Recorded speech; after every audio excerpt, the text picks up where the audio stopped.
selalu dibaca oleh Nabi SAW setelah sholat maktubah, khususnya pada asar, ketika beliau kemudian berkeliling ke semua istri-istrinya, kemudian di situ setelah sholat beliau berdoa, Allahumma rzuqni amwalan asta'inu bihi ala fi'ali innahu la fi'ala illa bil mali.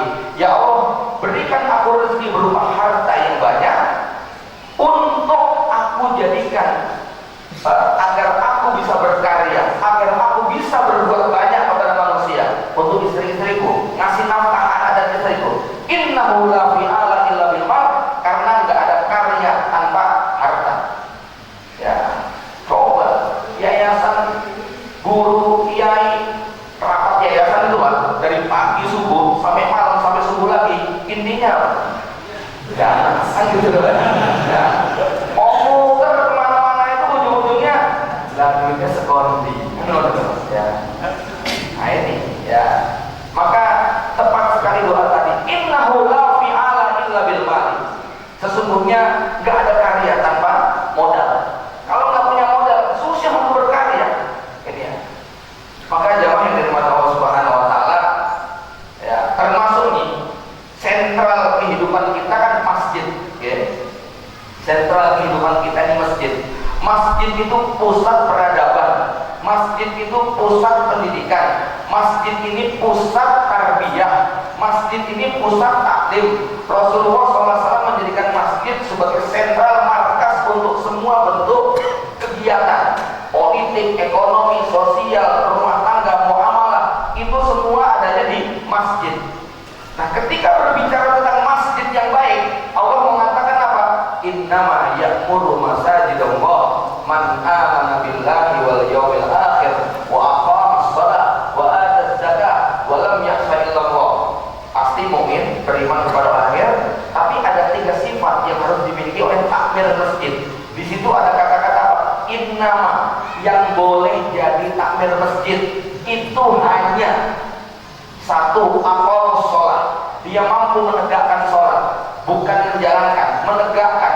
Menegakkan itu kita sholat, anak kita sholat di masjid berjamaah, masyarakat juga sholat di masjid berjamaah.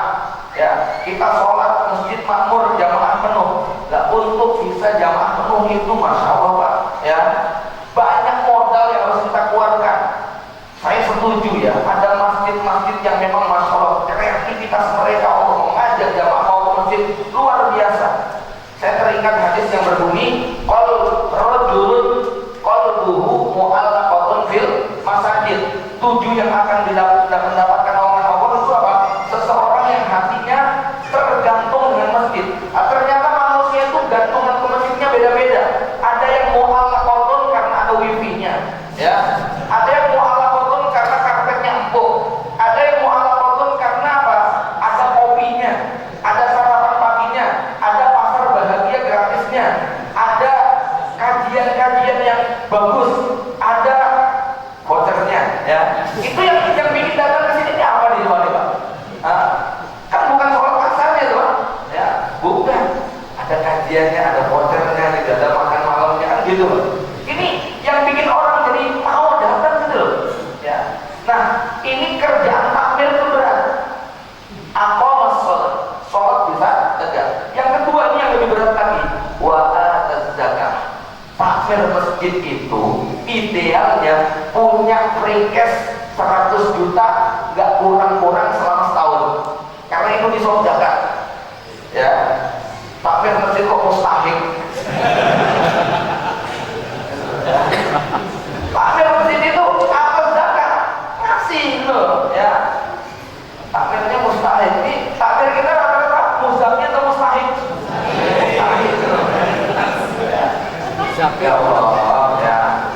Saya berdoa mudah-mudahan orang kaya di sini mau jadi takmir masjid. Karena syarat takmir masjid itu atas zakat, menurut ya. Harus bisa bayar zakat.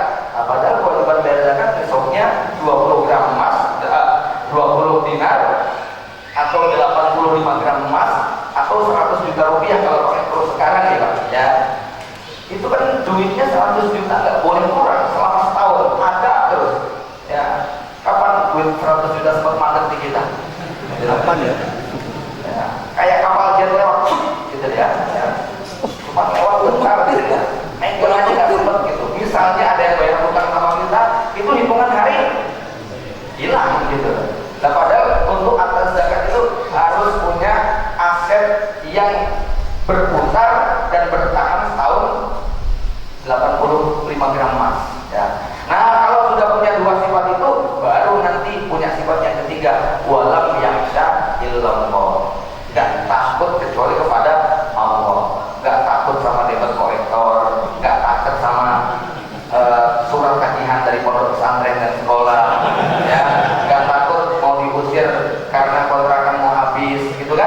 nggak takut karena dikejar utang ini itu, udah nggak takut lagi gitu saja. Ya, nggak takut istri juga. Wah, masa bapak ya, itu bab yang satu ini paling parah